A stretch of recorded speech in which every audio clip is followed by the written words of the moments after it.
Muy buen día tengan todos ustedes. Reanudamos las sesiones de los webinarios del Foro Iberoamericano de Derecho Administrativo. En esta ocasión hemos cambiado el día del martes al jueves porque no era posible tenerlo en ese día, y la semana que viene también vamos a mantener el horario del jueves día 9. Como habíamos adelantado, hoy vamos a tratar sobre las medidas administrativas tomadas por los gobiernos en relación con la pandemia, con el COVID-19. Y para tratar de esta cuestión hemos invitado a una serie de profesores que además tienen la condición de expertos en el seguimiento de las medidas administrativas que se han adoptado en los distintos países para que nos ilustren acerca de cómo el derecho administrativo, a través de las medidas del derecho administrativo y las políticas públicas, se puede, unas veces con éxito, otras veces sin éxito, afrontar esta situación tan dramática que ha atravesado en estos días todo el mundo. Aprovecho también para saludar a todas las personas que nos siguen, amigos del FIDA, profesores del FIDA, doctorandos de Derecho Administrativo, que gentilmente vienen todas estas sesiones acompañándonos. Y sobre todo quiero aprovechar para agradecer muy especialmente a los profesores Olivo Rodríguez, presidente de la Asociación Dominicana de Derecho Administrativo y actual embajador de la República Dominicana en España, al profesor Fausto de Cuadros, catedrático de la Universidad de Lisboa, gran profesor de Derecho Europeo, el profesor Luis Enrique Chase Plate, profesor titular de Derecho Administrativo y Constitucional de la Universidad Nacional de Asunción, y la doctora y profesora Verónica Rojas, de la Universidad Católica del Perú, que ya hemos tenido, como el caso de Luis Enrique Chase, la oportunidad de que nos acompañara en otro FIDA anterior. Vamos a darle a cada profesor un turno primero para que desarrolle su materia de 15 minutos, y una vez que se hayan consumido estos tiempos vamos a darles pues otro turno para que puedan precisar, desarrollar, glosar algunas de las cuestiones que entiendan que se necesita más aclaración o más profundización. Entonces, ya sin más preámbulos, damos comienzo a la sesión propiamente dicha y damos la palabra a la profesora Verónica Rojas, a la que le agradecemos mucho, Verónica, que hayas vuelto a tener la gentileza de acompañarnos. Cuando quieras. Muy buenas tardes con todos y todas. Muchísimas gracias, Jaime. Para mí siempre es un honor y un placer compartir estos espacios académicos con ustedes. En este año nos ha tocado compartir estos espacios académicos de manera virtual a través de plataformas Zoom, pero eso no es óbice para que sigamos difundiendo el estudio del derecho administrativo, que es a lo que nosotros, los profesores y profesoras, nos dedicamos. Muchísimas gracias. Voy a explicar las medidas administrativas que se han adoptado en el Perú. En primer lugar, quiero decir algunas cosas relativas al contexto en general del Perú, cómo se ha conceptualizado esta atención a la pandemia del COVID-19, y luego establecer cuáles son los 4 ejes que se han tenido en cuenta en cuanto a las medidas administrativas, para que en la segunda parte les hablaré específicamente de la reactivación económica, ¿no? En primer término, hoy es el día 108 de las cuarentenas. La cuarentena, el estado de emergencia, se inició el 16 de marzo.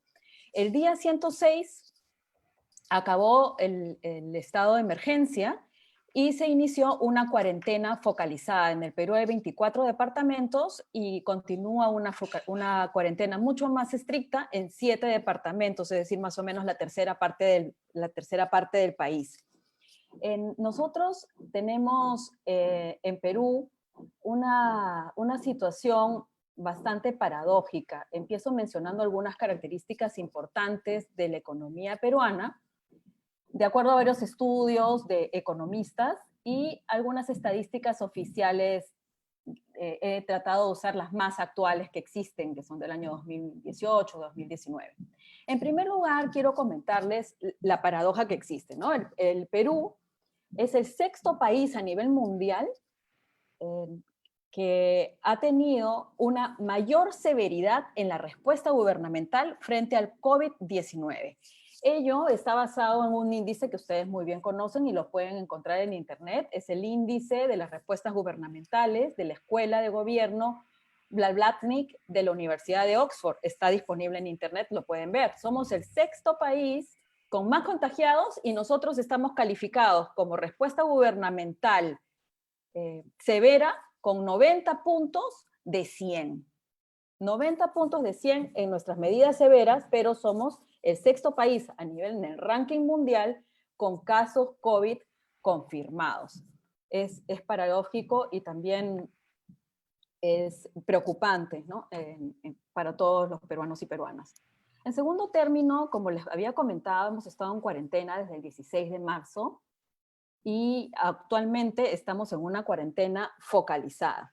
Sin embargo, de lo que se ha podido apreciar en los medios de comunicación, esta cuarentena en realidad en los hechos ya había acabado hace un mes o mes y medio, porque la pandemia nos ha mostrado y ha sacado lustre al alto nivel preocupante de desobediencia social y la informalidad que existe hoy en el Perú y parece que existiera más que nunca.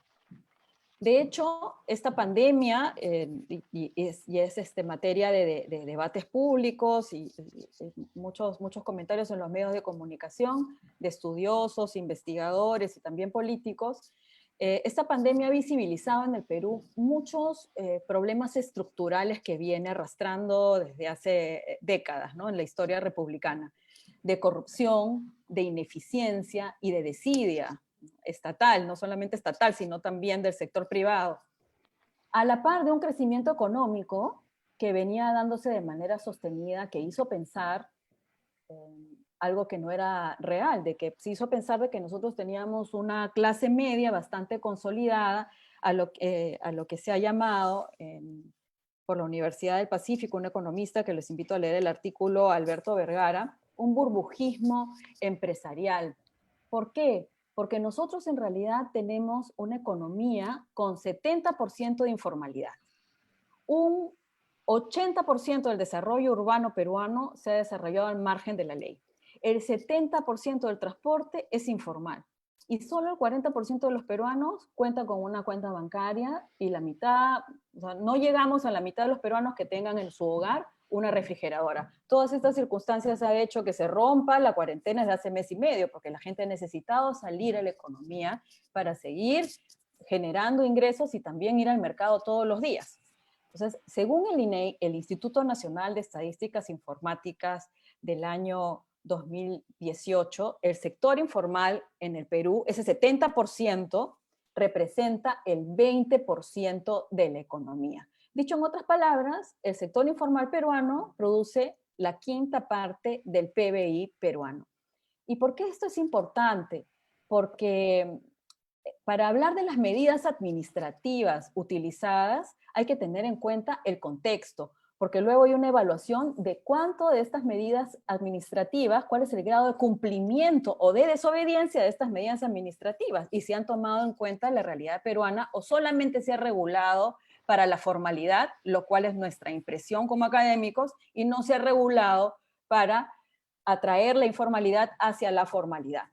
Entonces se encuentran desgastadas y deterioradas las relaciones entre el Estado y la ciudadanía, y el Estado, pese a sus grandes esfuerzos, no ha podido lograr, entre las medidas administrativas adoptadas, atraer a la formalidad a ese 70% informal. Es más, hoy por hoy, en virtud de las medidas administrativas adoptadas, ya vamos a llegar a ello, lo que se espera es que la informalidad crezca. Es decir, las opciones que se han adoptado están sirviendo de incentivo para salir de la formalidad y volverse informal o que las empresas quiebren. Entonces, en este contexto de informalidad alta, de una pasmosa desobediencia social, se ha producido una inflación normativa también. No solamente hemos tenido altos casos de contagiados, sino hemos tenido una inflación normativa. Nosotros, de acuerdo a los observatorios que existen, disponibles en Internet también, ya vamos a llegar al millar de normas administrativas emitidas. 1.000.000, casi mil normas. ¿Y eso por qué se explica? Yo creo que tiene un tema estructural muy importante, que es la burocracia peruana está gestionando de manera ordinaria y más aún de manera extraordinaria frente a la pandemia, de manera defensiva. Lo que se llama en ámbitos internacionales la gestión a la defensiva del funcionario público quiere decir que funciona no para cumplir los objetivos, sino para trabajar y que no lo castigue la Contraloría General de la República o una auditoría posterior. Entonces, parte de esta inflación normativa se explica porque se necesita adecuar el sistema normativo ordinario hacia un sistema normativo que regule estas situaciones extraordinarias. Pero otra parte también es porque la burocracia necesita tener respaldo legal. Entonces, la burocracia necesita hacer compras, actuar. Necesito un decreto de urgencia. La burocracia necesita tomar alguna acción operativa. Hay un vacío legal. Necesito otra norma adicional. Entonces, toda esta gestión a la defensiva ha generado que se produzca y se aumenten más normas al ordenamiento jurídico peruano para regular esta extraordinariedad. Evidentemente que las intenciones, creo, de esos funcionarios al crear estas normas no es vamos a crear más maraña legal y más burocracia. Lo que quieren ellos es que se cumplan los objetivos de protección de la salud y a la vez de la reactivación económica. Eso es lo que quieren. Pero la cuestión es, eso se está logrando, se han adoptado las técnicas que ofrece el derecho administrativo más adecuadas para lograr los fines públicos para los cuales trabajamos todos los peruanos. Eso en realidad no existen cifras oficiales actualmente, pero sí existen algunos indicadores que nos muestran que no estamos logrando esos objetivos. Teniendo en cuenta este contexto, entonces las fases de la pandemia han sido dos grandes: la contención y la reactivación. La contención se inició en el 16 de marzo y todavía continúa, pero a la par se está reactivando la economía. ¿Cuándo arrancó a reactivarse la economía? En el mes de mayo. Ese es un mes y medio después de la pandemia. Se abrieron algunas actividades económicas adicionales a los servicios esenciales que nunca se suspendieron. ¿Cuáles son los servicios esenciales? Lo que nosotros conocemos, los servicios públicos, los servicios de banca, las farmacias, la alimentación, la salud, toda la infraestructura de salud que existe. Adicionalmente a ello, se convocó un grupo de trabajo creado por el Ministerio de Economía y Finanzas con representantes de los trabajadores, representantes de los empresarios, uno y uno, y representantes, en su mayoría, del sector público. Este grupo de trabajo planteó la reactivación económica en 4 fases. Y sobre esta reactivación económica me voy a referir a la segunda parte, sino que quería explicar que primero tenemos la fase de contención y la fase de reactivación económica que se ha planteado por un grupo de trabajo y se adoptan las decisiones por el Consejo de Ministros en 4 fases. ¿En qué fase estamos? En la fase 3. En cuanto a estas medidas administrativas que se han tomado, sobre todo están las de asistencia, las líneas de asistencia social y también medidas de fomento. Esto se ha dividido y el gobierno lo llama 4 ejes. El primer eje es atención de la emergencia. Ha dotado de una serie de recursos que equivalen a medio punto porcentual del PBI para atender, dar más plata para comprar insumos médicos, equipos de protección, etc. El segundo eje es el soporte a las familias, que son las líneas de ayuda, subsidios económicos. Nosotros le llamamos bonos. Se han emitido 5 grupos de bonos que ya han beneficiado a casi 5,5 millones de hogares en el Perú. ¿Y cuántos hogares hay en el Perú? Eso no lo sabemos, porque también tenemos informalidad de hogares. Sin embargo, se estima que tenemos alrededor de 7 millones de hogares. Entonces se ha pagado casi la totalidad de los hogares, bonos equivalentes a $220 más o menos. Es por hogar, no es por persona. El otro eje es el soporte a las empresas, que son actividades de fomento, es la creación de fondos grandes de dinero que vienen de los ahorros del Estado para dos grupos de empresas, para las MIPES, un fondo que equivale más o menos a más del 1.7% del PBI, y también otro fondo para ya más grandes empresas que se llaman Reactiva Perú, con un alcance mucho mayor en el gasto, ¿no? También han habido problemas bastantes críticas respecto a la aplicación de esto. También se han establecido medidas administrativas de fomento respecto a no romper la cadena de pagos. Y es porque se quiere que las personas tengan efectivo y puedan gastar, porque si no, ustedes saben que si uno deja pagar a su acreedor, ese acreedor deja de pagar a otro acreedor y ese acreedor a otro acreedor y así seguido. Entonces es una escalada que puede afectar los niveles económicos. Unas estimaciones a nivel internacional dicen que el Perú va a tener una contracción de su PBI este año, la segunda mayor de Sudamérica, creo, que es del orden del 12 al 14% del PBI va a decrecer este año en el Perú. Es decir, la situación no es muy alentadora. En cuanto a los minutos que me quedan, Jaime, no sé cuánto tiempo que tengo. Sí, tienes todavía unos minutos. Adelante. Ya. Ok, entonces lo que les mencionaba es que este contexto de alta informalidad económica, de proyecciones económicas bastante desalentadoras y una economía funcionando en abril. Recuerdo que la cuarentena se inició el 16 de marzo, una economía funcionando al 40% en abril. Se aprobó a fines de abril un plan de reactivación económica. Entonces, en este momento me voy a referir ya no a estos 4 ejes, grandes ejes donde se han utilizado técnicas del derecho administrativo, de fomento y de asistencia social, sino me voy a referir específicamente a la fase de reactivación económica. Entonces, este grupo de trabajo propuso al gobierno reactivar la economía en 4 fases. Estamos en la fase 3, la fase 1 se inició el 5 de mayo. Lo que es interesante, quisiera que la audiencia recuerde el contexto que les mencioné, es que la evolución que ha tenido este régimen jurídico autorizatorio de la reactivación económica.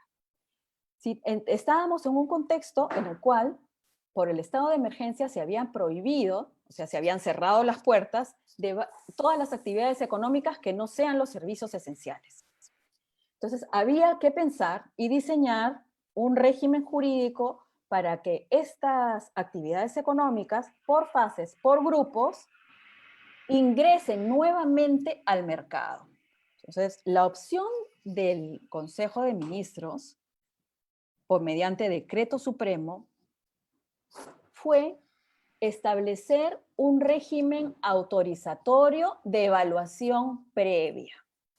Así es, como me están escuchando. En un primer momento, la primera fase para permitir a las empresas cerradas ingresar nuevamente al mercado, se estableció la obligación de que estas empresas deberían cumplir una serie de protocolos para poder ingresar y una doble autorización administrativa. Esta fase incluyó 27 actividades económicas que tenían que ver con la gran minería, pesca industrial, construcción, algunos proyectos y algunos insumos agropecuarios y servicios. Para proteger el derecho de la salud y un regreso seguro de los trabajadores, se estableció la obligatoriedad de que cumplan los protocolos sanitarios del Ministerio de Salud para proteger a los trabajadores. Estos protocolos en algunos medios de comunicación fueron calificados como de estándares demasiado altos y algún líder empresarial dijo: nosotros no somos Europa y no somos Suiza. El gobierno lo tomó como una declaración poco feliz, porque lo que se trataba era de proteger la salud de las personas. Pero como sabemos, los profesores de Derecho Administrativo, hay que hallar un equilibrio y una debida ponderación entre el derecho a la salud y la reactivación económica. Esta primera fase, entonces, obligaba a cumplir, como es lo natural, estos protocolos de salud del Ministerio de Salud. Asimismo, estableció la obligatoriedad de que los ministerios de estas 27 actividades económicas emitieran otros protocolos. O sea, no era solamente el protocolo de salud para los trabajadores, sino también había que la obligación de emitir nuevos protocolos sanitarios especializados para cada una de estas 27 actividades económicas, si es que así lo necesitaban. ¿Cuántos protocolos se aprobaron hasta la semana pasada? Alrededor de 20, aprobados por 8 ministerios. Es decir, nunca se llegaron a cubrir esas 27 actividades y evidentemente se han aumentado más actividades en las 2 fases subsiguientes. Esta primera fase también obligó de que se emita otra regulación, por parte de los ministerios para establecer criterios de focalización territorial. Entonces ya tenemos 3 protocolos: el protocolo del Ministerio de Salud, los protocolos sectoriales, más criterios de focalización, y el Decreto Supremo estableció: esta aprobación sectorial debe tener en consideración si van a abrir algunas unidades productivas. Y aquí me quiero centrar, porque cuando el Decreto Supremo dice esta aprobación sectorial, en mi opinión se referían a los protocolos sectoriales aprobados por RM. Sin embargo, eso es una opinión como profesora, evidentemente. Sin embargo, los ministerios, algunos ministerios, no todos, interpretaron eso como un nuevo título habilitante, sujeto a evaluación previa. Entonces, ¿en qué se convirtió en la práctica este régimen de la fase 1? Estábamos un 40% de la economía y había que reingresar al mercado a estas 27 actividades. Estas 27 actividades se encontraron con: primero, apruébame el protocolo. No lo aprobaron. Cuando aprobaron el protocolo, está bien, aprueban el protocolo. Dame mi permiso para reabrir mis puertas. Y el ministerio: preséntame la solicitud formal para evaluar previamente si es que cumplen los requisitos. Y la pregunta es: ¿y qué pasó con su permiso, su título habilitante ordinario que estaba vigente? ¿Acaso no tenía validez jurídica? Sí tenía validez jurídica, sin embargo, se le exigió una doble autorización. No les bastaba su título habilitante ordinario, sino que se aplicó en la fase 1 un segundo título habilitante. Una vez aprobado este segundo título habilitante por cada sector, recién podían inscribir en un registro informático su plan de sanitario para sus trabajadores, sus protocolos. Lo que salió en los medios de comunicación, por supuesto que no hay cifras oficiales, es que solamente las entidades atendían entre el 5 y el 10% de las solicitudes para reapertura económica. Así pasamos el primer mes de la actividad económica, todo mayo. En realidad, como había mencionado, se optó por utilizar, en conclusión, ¿no?, técnicas de evaluación previa para el otorgamiento de nuevos títulos habilitantes sectoriales para actividades que, en mi concepto, ya podían haber reiniciado con su título habilitante ordinario, pero obviamente registrando sus planes sanitarios y adecuando sus protocolos para poder producir de manera segura. Esta técnica fue la más adecuada, en mi opinión. No fue la más adecuada porque en la práctica no dejó abrir la economía en los niveles que se hubiera podido. Ya sabremos las cifras oficiales posteriormente. Pero lo bueno es que esto se dejó atrás y en la fase 2 y en la fase 3 ya se estableció otro régimen jurídico autorizatorio que me voy a permitir explicarles en la segunda parte de mi ponencia. Muchísimas gracias. Muchas gracias, Verónica.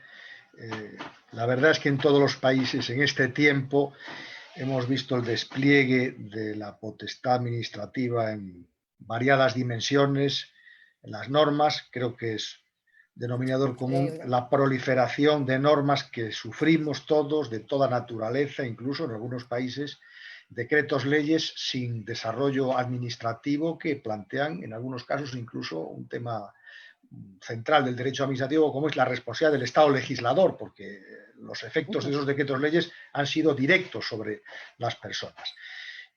Y necesitamos y precisamos en este tiempo potestades y poderes ejercidas con los cánones de la buena administración. Muchas gracias. Veo entre los asistentes ya distintos profesores del FIDA, a los que quiero saludar especialmente: Miguel Pechuti, Jorge Danós, Carlos Villanueva, Cristina Vázquez, Hernán Celorrio, Felipe Rotondo, Ismael Mata, Jaime Villacreses. Veo también que nos sigue habitualmente el presidente de la Federación de Antiguos Alumnos del INAP de España, Marco Tulio Meroño, dos profesores peruanos también a los que conozco porque les hice el prólogo de un magnífico libro, Mirko Maldonado y Marta Bringas, y otros doctorandos y doctorandas de Derecho Administrativo que nos honran con su presencia. Para mí ahora es muy cordial y muy afectuoso poder presentar a, que no necesita presentación, pero que a mí me hace mucha ilusión que nos acompañe en el día de hoy, el doctor Fausto de Cuadros, porque en Europa hay dos países que se han significado por el éxito, no sé si con comillas o sin comillas, pero por el éxito en la gestión administrativa de la pandemia. Uno es Grecia y otro es Portugal, y nosotros los españoles queremos mucho a los hermanos portugueses. Y en estos días que, por el contrario, en nuestro país no hemos visto que el éxito brillara por su presencia, nos alegra mucho que nuestros hermanos portugueses hayan sabido o hayan tenido la fortuna o en todo caso hayan conseguido los resultados que por el momento tienen. Ya sé que no todo es perfecto, hay luces y sombras, pero bueno, que también esté con nosotros hoy el doctor Fausto de Cuadros, pues es muy importante para el foro, porque el foro es iberoamericano, es de los países de habla hispana y de habla portuguesa, y en fin, Fausto, cuando quieras tienes la palabra, y muchas gracias por atender la invitación. Adelante. Muchas gracias, Jaime. Me estão escutando bien, ¿no? Muy bien, muy bien. Tengo mucho gusto en participar neste seminário. Muchas gracias, Jaime, pelas tuas muito simpáticas palavras. Concretamente, contestando o que me disseste, estivemos com as fronteiras cerradas durante 3 meses, mas ayer la reabertura no podía ser más solemne. La reabertura. Así es. Con el rey de España, con el presidente de la República de Portugal, con el primer ministro de España, con el primer ministro de Portugal, con honras protocolares y militares muy raras por protocolo portugués. Portanto, estamos muy felices por voltarmos a ser buenos vizinhos e sempre com as fronteiras abertas. Saúdo todos os meus colegas e amigos do FIDA que vejo aqui, bem como todos os participantes. Eu queria, permita-me que destaque Ismael Mata, Cristina Vázquez, Felipe Rotondo, solamente para destacar alguns que conosco melhor, além, claro, de Jaime. Vão-me perdonar por não falar castelhano, mas nunca nenhum cidadão de língua castelhana me disse que não me entendia o meu portunhol.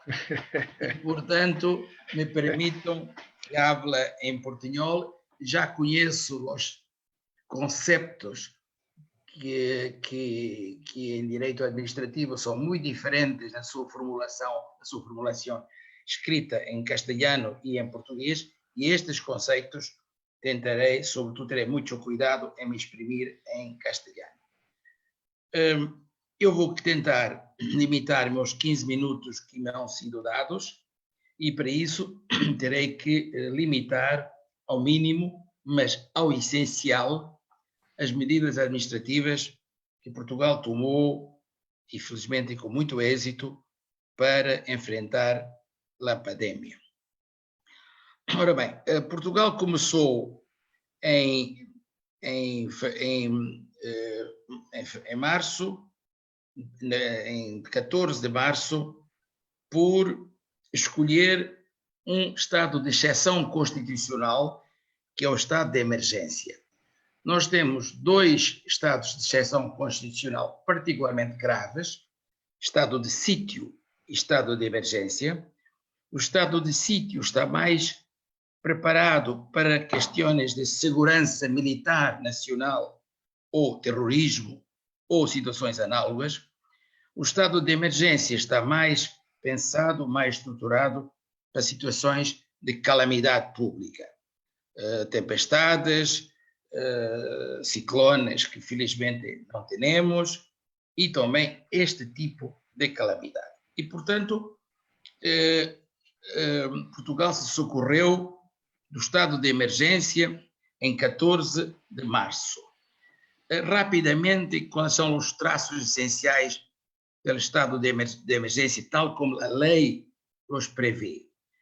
O estado de emergência, repito, só pode ser decretado em casos muito graves, designadamente de calamidade pública.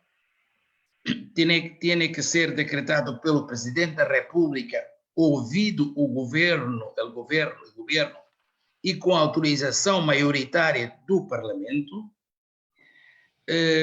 A sua duração tem de ser de 15 dias, prorrogáveis por iguais períodos de 15 dias. A lei impõe máximo de proporcionalidade às medidas de emergência, portanto, não podem estar proibido o excesso de emergência necessária. Há direitos que nunca se podem limitar ou afetar em caso de estado de emergência, designadamente o caso do direito à vida, o direito à integridade pessoal, o direito à não retroatividade da lei penal e o direito à defesa dos arguidos.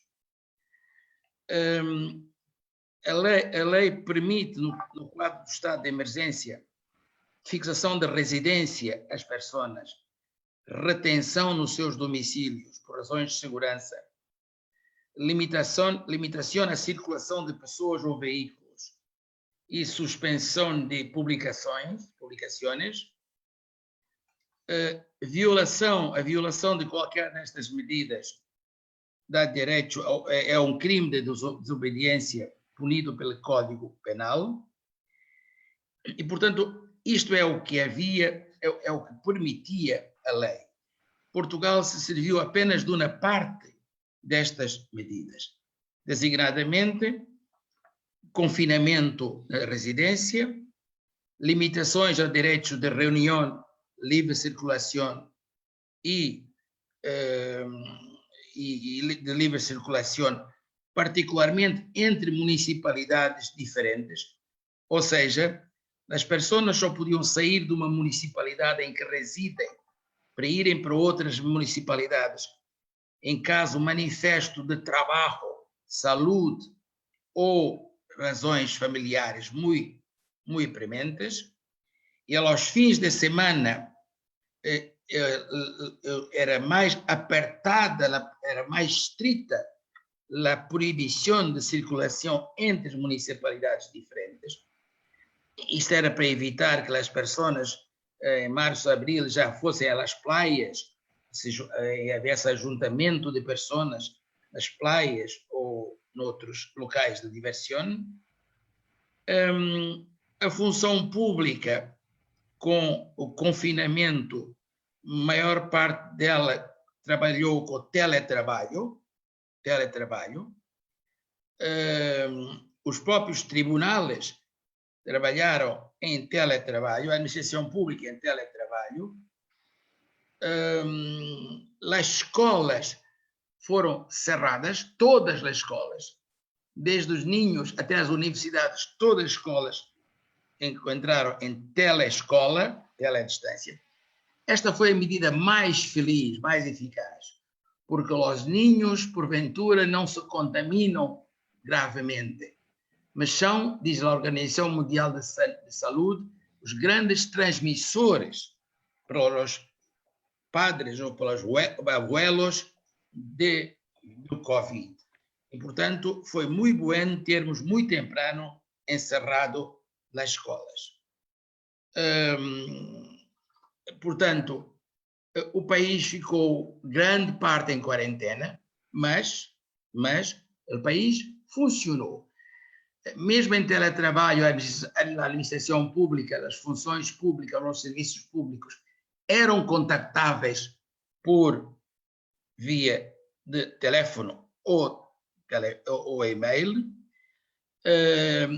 As tiendas de abastecimento alimentar, as farmácias, os hospitais, a banca esteve sempre trabalhando, mesmo para os transportes, e nenhum serviço essencial cerrou. Por exemplo, energia, água e transportes, já disse, funcionaram normalmente.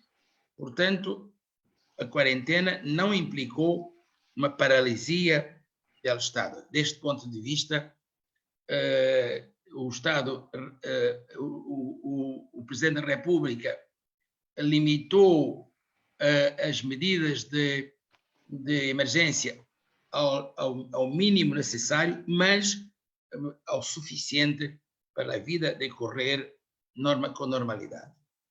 Bom, houve duas prorrogas do estado de emergência, e, portanto, que a todo durou 45 dias e terminou em 4 de maio. Portanto, em 4 de maio acabou a quarentena propriamente dita e se passou ao confinamento para uma situação de grande desconfinamento. Continuou a ser interdito ajuntamento de mais de 20 pessoas, manteve-se o encerramento das escolas, as escolas continuam encerradas, mas as universidades estão encerradas, mas tudo correu normalmente, se terminou normalmente a ensinança nas universidades, estão decorrendo agora os exames e até pelos tribunais universitários com normalidade.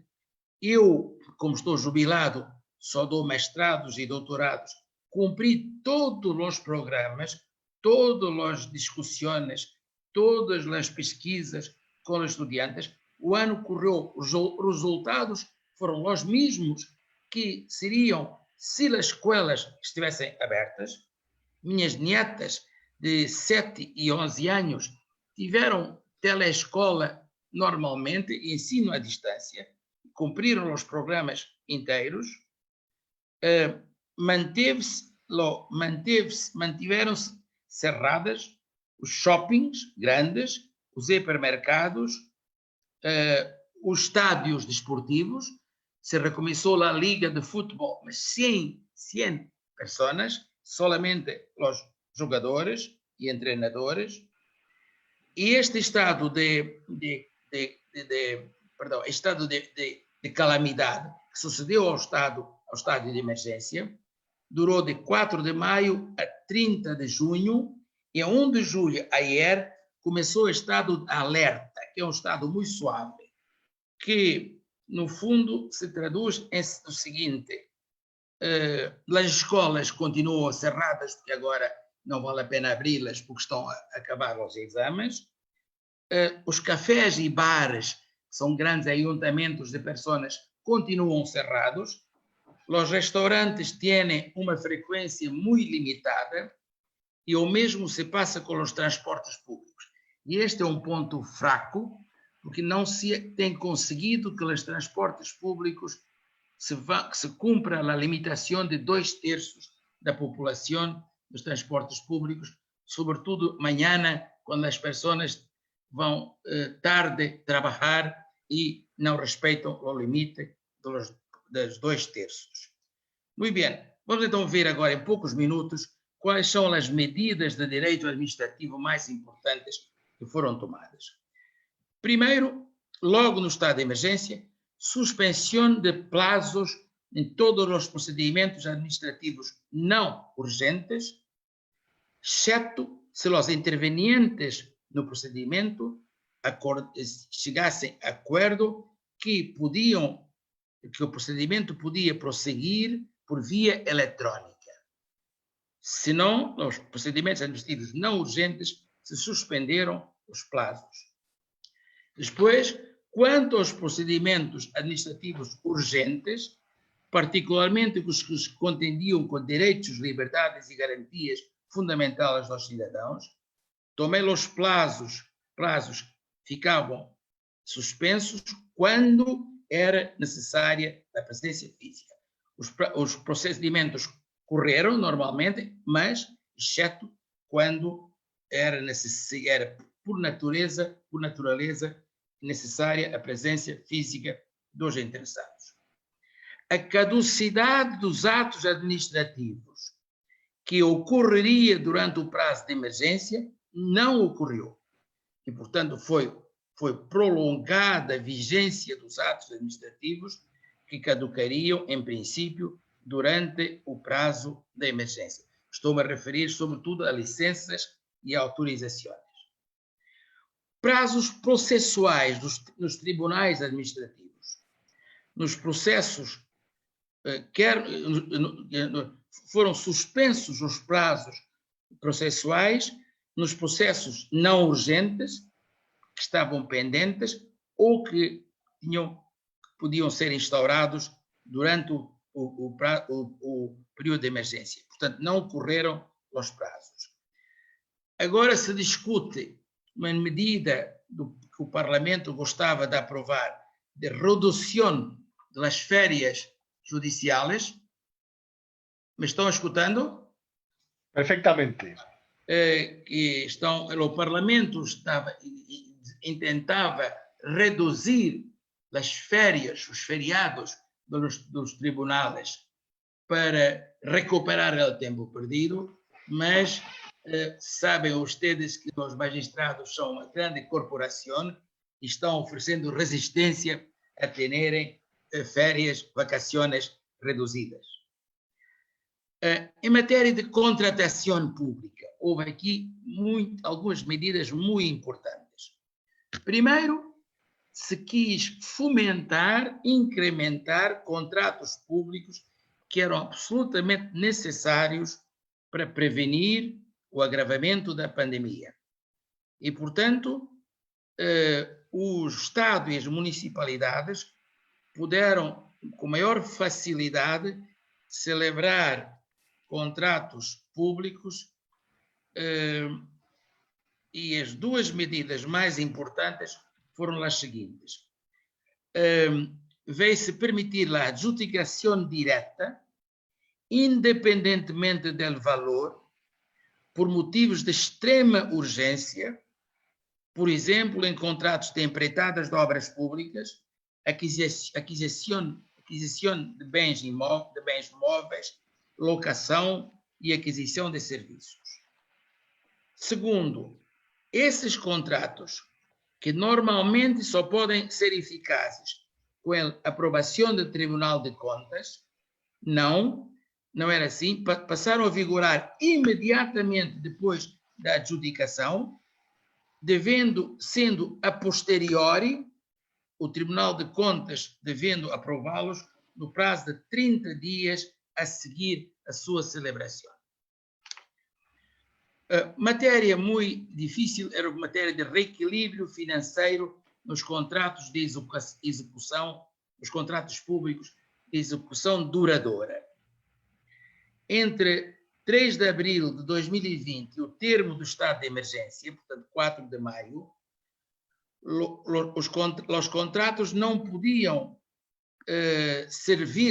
invocar factos ocorridos durante este período para fazer valer o direito de reposição de equilíbrio financeiro ou o direito à compensação pela ruptura do equilíbrio financeiro.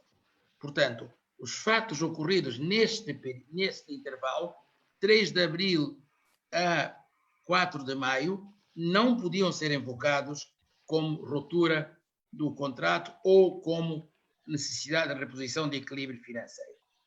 Nos casos em que o contrato expressamente previa o direito à compensação, o direito ao reequilíbrio financeiro, a reposição de equilíbrio financeiro ou a compensação só podia ser levada a cabo através da prorrogação da vigência do contrato.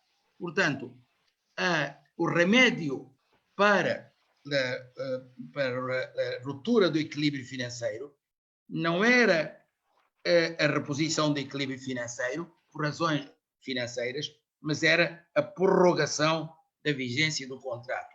O Estado, através da reposição, a lei, através da prorrogação do contrato, compensava o particular que havia sofrido um desequilíbrio financeiro.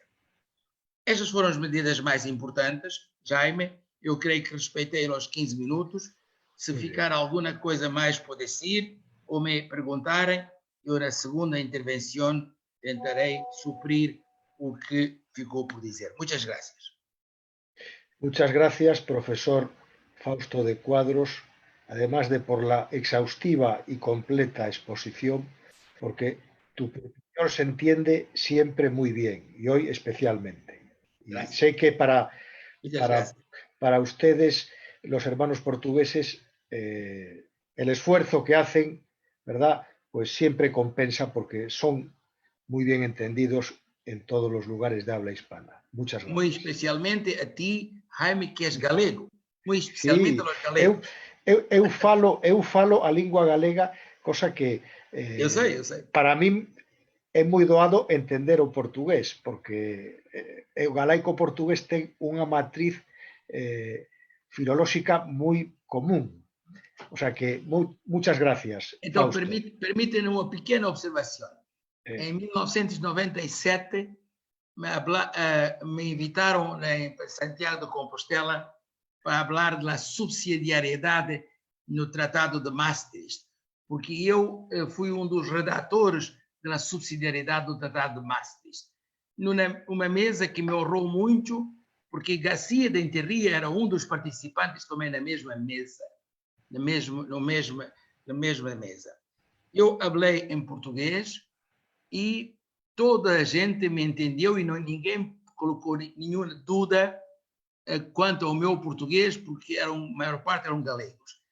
A Garcia de Enterria, que fez, como sempre, uma ponência notável, pediram-lhe para explicar termo castelhano que ele tinha utilizado. Portanto, em Galiza, eu tinha a felicidade de ser melhor entendido que Garcia de Enterria. Eso es muy difícil y solamente algunas personas especiales lo pueden conseguir como tú. Muchas gracias, Fausto. Seguimos ahora con las intervenciones y tenemos el gusto de escuchar al profesor Olivo Rodríguez, a quien todos conocemos, queremos. Organizó ya en 2 ocasiones el Foro Iberoamericano de Derecho Administrativo en la República Dominicana, siempre con gran éxito en todos los sentidos. Y sabemos que es una persona también ocupada porque ahora lleva la máxima representación de su país en el Reino de España. Profesor Olivo Rodríguez, cuando quieras, te escuchamos. Bueno, muchas gracias, don Jaime, muchas gracias a todos los colegas y amigos iberoamericanos. Es realmente un privilegio poder, en medio de esta situación tan dramática en que nos encontramos en la humanidad, poder compartir con ustedes, máxime que debido a las funciones que actualmente desempeño en España y que las fechas del foro han coincidido, ¿no? con una festividad muy importante, como es el Día de la Hispanidad. Aquí en España no he podido estar en el foro, pero ya próximamente, ¿no? Tan pronto pase esta pandemia y volvamos a encontrarnos de nuevo y abrazarnos, espero que nos encontremos, ¿no? personalmente continuando con la agenda de trabajo del Foro Iberoamericano. He pasado todo este periodo de cuarentena aquí en España, pero por supuesto que me mantengo en permanente contacto, ¿no? con la situación en la República Dominicana, en la que en la actualidad estamos nos ha tomado esta crisis en medio de una situación muy, muy particular. Este es un año electoral, 2 procesos electorales han tenido que coincidir justo o tienen que coincidir, ¿no? Con este problema de la pandemia. Ya fueron celebradas las elecciones municipales en el mes de marzo y el próximo domingo están las elecciones para escoger quién habrá de dirigir los destinos de la nación a partir del próximo 16 de agosto y quienes además habrán de conformar el nuevo Congreso Nacional. Y estamos en medio de este proceso electoral no en las mejores de las condiciones, porque precisamente, aunque la situación en la República Dominicana, desde el punto de vista del número de casos, no ha sido tan dramática como en otros países. Por supuesto que nada que comparar con la situación que hemos vivido aquí en España. Han habido a la fecha unos 34.000 contagiados, 765 personas fallecidas. A la fecha no, en ningún momento ha habido una crisis de la prestación de los servicios sanitarios. Hay una gran concentración de los casos en lo que es el Gran Santo Domingo, que incluye cerca del 34% de la población. De manera que hay muchas áreas del país, muchas provincias del país, en las que la presencia del virus o no existe o es muy limitada, porque con grandes conglomerados como es el Gran Santo Domingo y Santiago de los Caballeros, es donde mayores niveles han habido. Se ha tenido que tirar de la mano del marco constitucional de los estados de excepción. Apenas hace unos días concluyó la declaratoria del estado de emergencia que hizo el Congreso y que fue necesario prorrogar como mecanismo indispensable para algo que ha sido común en todos los países para tratar de tener bajo control, ¿no? la crisis de la pandemia, como es la libertad de circulación, el confinamiento de las personas y el correlato. Si no podemos salir, pues obviamente que la mayor parte de las actividades, sobre todo aquellas que no son de carácter esencial, se encontraban paralizadas. Como país, afortunadamente la República Dominicana, si es que se puede hablar de afortunado en algo, no creo que haya nada afortunado dentro de esta crisis, ni en lo que estamos, ni en lo que parecería que vendría, pero en los últimos 8 años la República Dominicana ha tenido un crecimiento promedio de un 6%. El inicio de la crisis nos tocó con los mayores niveles de reserva de la historia del Banco Central, de manera que dentro de todo, ¿no? El Estado estaba en unas, digamos, no en unas condiciones de imposibilidad absoluta de asistir. Y además una cantidad importante sobre todo en el campo del seguro de riesgos laborales, que se había hecho una reforma cuando se estableció el sistema de riesgos laborales. Parece que se hizo una sobreestimación y justamente hace como un año se había modificado la ley y unos excedentes muy importantes que están muy por encima del nivel de riesgo, bueno, sirvieron de base para las primeras medidas que adoptó el gobierno de cara a tratar de mantener los empleos, de que no se produjeran en el sector formal despidos y a través de estos mecanismos, de estos fondos, se ha podido subsidiar durante varios meses aquellos trabajadores que sí ha sido necesario, ¿no? La suspensión de los contratos de trabajo. Como decía Verónica, al igual que en el Perú, creo que es algo común en muchos países de América Latina, hay altos niveles de informalidad. Hay un sector informal muy importante y por ello las políticas públicas que se han adoptado de asistencia han tenido también que cubrir a estos sectores, ¿no? Porque son muy numerosos. Adicionalmente, las medidas obviamente no pueden ser vistas solamente desde el punto de vista de que es muy importante, que es clave, ¿no? De la protección de la parte más débil, del grueso de los trabajadores, sino que también se ha hecho pensando en la viabilidad de las empresas. Y por ello han sido adoptadas desde el Estado varias medidas, sobre todo procurando atemperar un poco, ¿no? la carga fiscal en términos de anticipos, de impuestos y demás. Varias decisiones a través de resolución de la Dirección General de Impuestos Internos adoptó medidas posponiendo las obligaciones de declaración y de reporte. La misma en el campo mismo de la Administración de la Seguridad Social, se adoptaron también medidas en ese campo.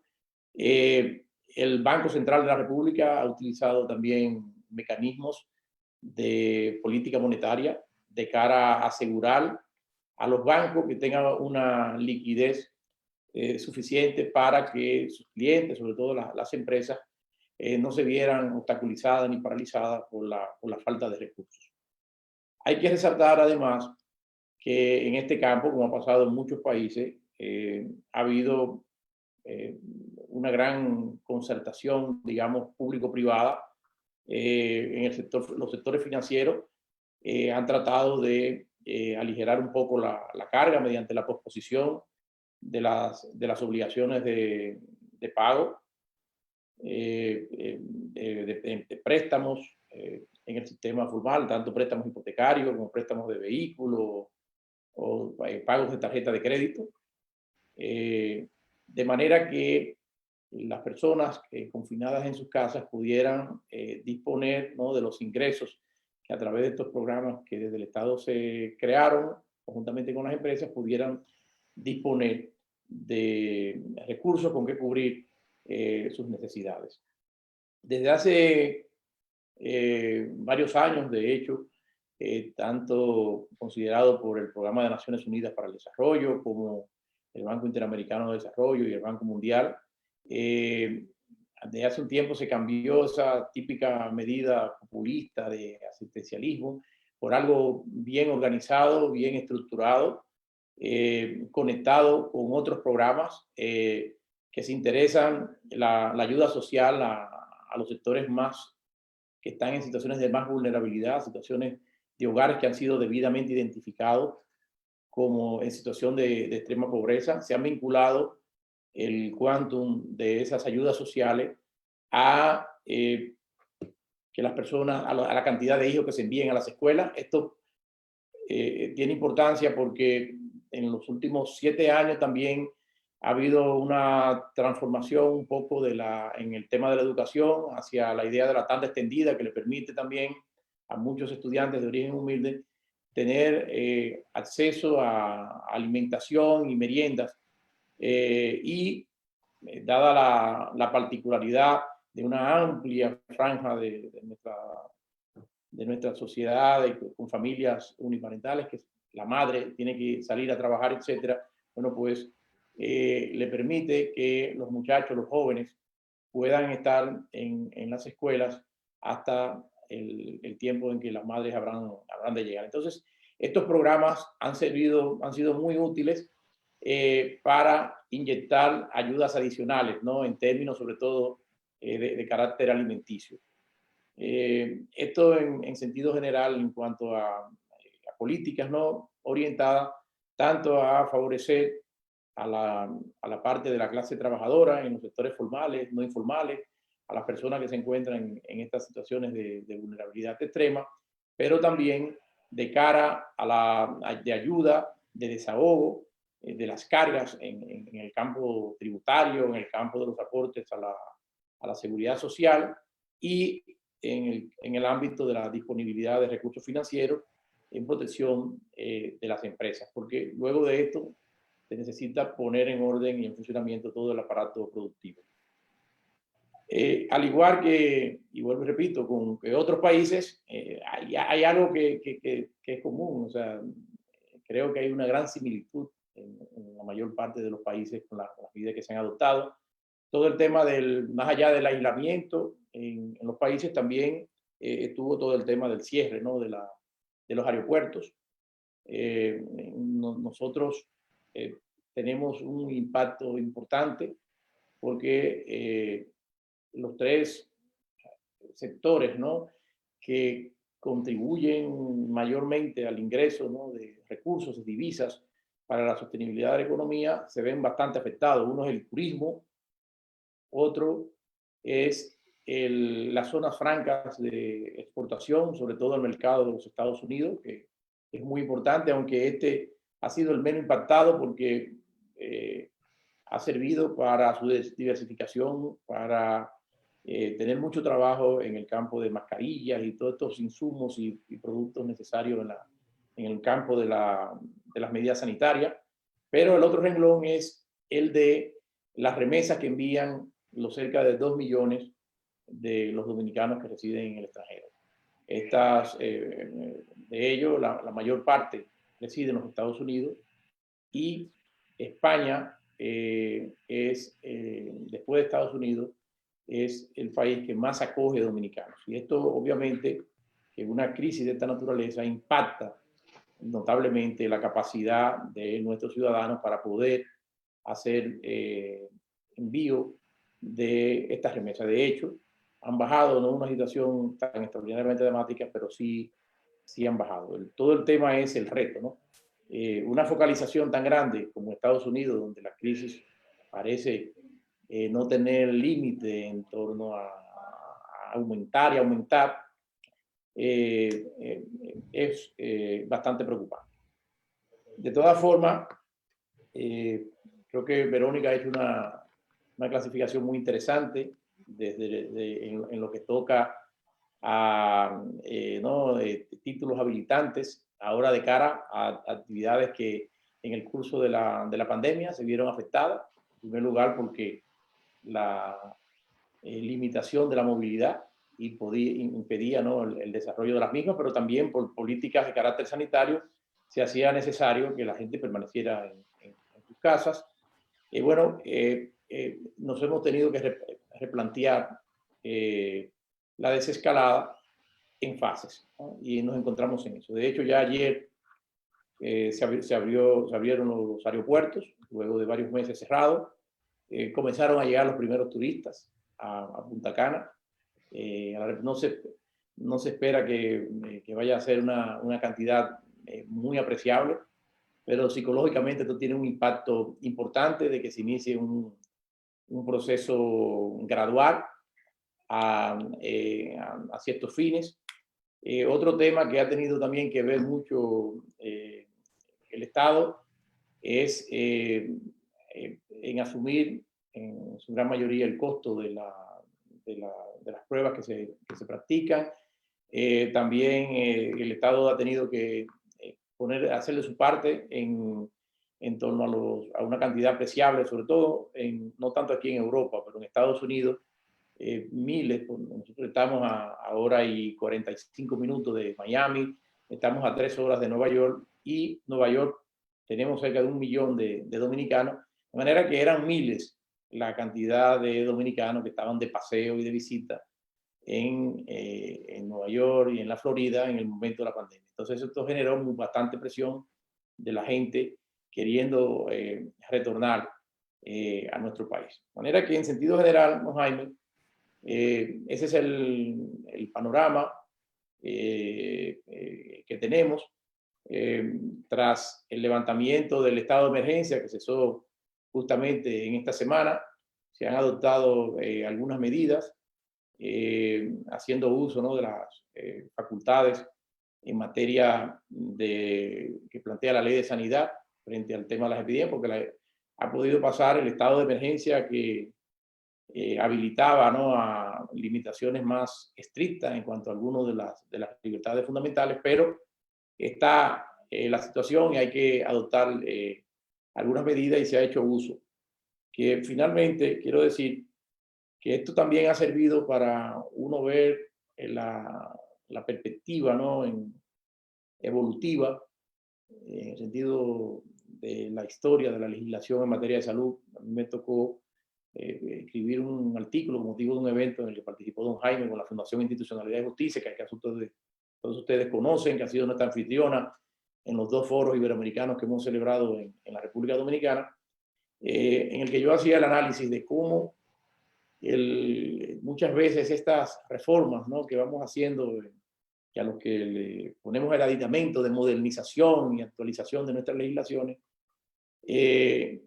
con la utilización de unos conceptos tan amplios, no solamente se ponen en juego determinados aspectos en términos de seguridad jurídica, sino de la capacidad misma que podían tener las autoridades para adoptar decisiones.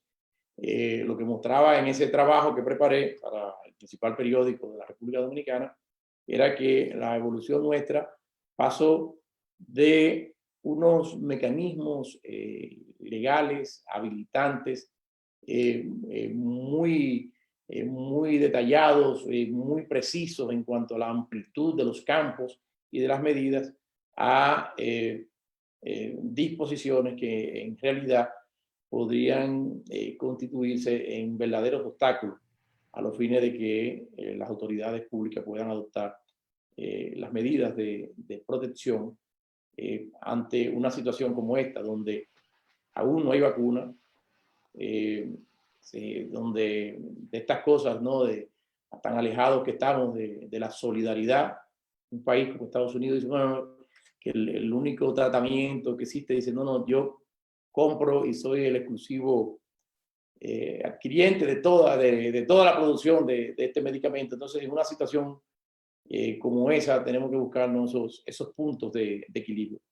Pero sin lugar a dudas, hay que trabajar con mucha creatividad. Desde el derecho administrativo tenemos que tratar de ser muy creativos dentro de esta realidad para hacer compatible la puesta en funcionamiento de los mecanismos de producción y de trabajo, porque no podemos permanecer todo el tiempo encerrados y no podemos, ante una situación de incerteza en cuanto al momento, ¿no?, que tendremos una cura, bueno, pues tenemos que saber buscar, ¿no?, ese hilo que nos conduzca dentro de una mayor seguridad para las personas, que conduzca también a ir habilitando todas y cada una de las actividades económicas. Así que muchas gracias, y luego puedo, en el conversatorio de segunda etapa, podría ampliar con mucho gusto cualquier otro detalle. Así que muchas gracias, don Jaime.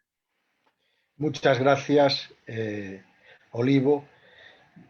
Estos días, releyendo a los clásicos del derecho administrativo que tú bien conoces, es muy significativo que profesores como Gómez de la Serna o Manuel Colmeiro, ya en 1830, 1840, precisamente, claro, ellos no pensaban en una pandemia de las dimensiones que hemos sufrido en este tiempo, pero sí hablaban, cuando se referían a las respuestas y reacciones de la administración y del derecho administrativo ante desastres naturales y ante supuestos extraordinarios, citaban la pandemia y la necesidad de que las administraciones públicas tuvieran los medios necesarios. Incluso hablan ellos de la prevención como una función administrativa importante que en estos días estamos viendo todos, ¿verdad?, que necesitamos profundizar en ella. Y como tú has glosado también, efectivamente qué importante es que los poderes públicos puedan atender a las personas más necesitadas en estos tiempos, a las personas más frágiles, más vulnerables, porque son realmente los que más lo necesitan. Muchas gracias, Olivo. De embajador a embajador, porque ahora viene Luis Enrique Chase, que ha sido hasta hace poco embajador en la República de Uruguay y lo ha sido en distintos países de América, también de Estados Unidos, y tenemos el gran gusto de que nos acompañe. También Paraguay es un país que se ha significado en la lucha contra la pandemia en este tiempo, y le damos la bienvenida al profesor Chase Plata. Luis Enrique, cuando quieras. Muy bien, muchas gracias, querido profesor Jaime, y agradezco la oportunidad que se me brinda en estar nuevamente en este seminario del Foro Iberoamericano de Derecho Administrativo que también lo dirige el presidente. Y saludar también a los colegas, a los queridos colegas que están aquí en este foro y a aquellos profesores que también están. No los veo a todos y por eso no los quiero nombrar, pero son buenos amigos, ya sea del Uruguay, del Brasil, de la Argentina, del Perú, etcétera. De manera que mi saludo más cordial para todos. Al Paraguay le tocó esta pandemia en una forma especial. Nosotros habíamos tenido en los últimos meses del año pasado y sobre todo en el mes de enero de este año, una epidemia del dengue. Eso hizo que los organismos de salud pública y las entidades privadas de la salud desplegaran un trabajo muy intenso porque este mosquito mató hasta ahora a más gente que el coronavirus en mi país. Es un mosquito llamado Aedes aegypti, muy venenoso, diríamos, y que nos tuvo a todos con gran precaución, porque los hospitales públicos y privados se colapsaron. Fue una cosa infernal. Entonces, cuando los primeros días de marzo nos tocó vivir y apareció la invasión de esta pandemia en mi país, estábamos algo anímicamente preparados. Estábamos con una carencia sanitaria tremenda a nuestro sistema de salud, como en todo el mundo. No teníamos los respiradores. Nuestro sistema no podía hacer frente a este flagelo y entonces las autoridades sanitarias, con un ministro de gran calidad y los médicos del sector público, apoyados firmemente por los médicos y expertos en medicina del sector privado, en una sola pieza, apoyaron la decisión de las medidas que tomó el Poder Ejecutivo, contrariando a la opinión de la Organización Mundial de la Salud. Es decir, las decisiones administrativas tomadas en el país en base a los dictámenes y a los consejos de los médicos paraguayos fueron contrarios a los consejos de la Organización Mundial de la Salud.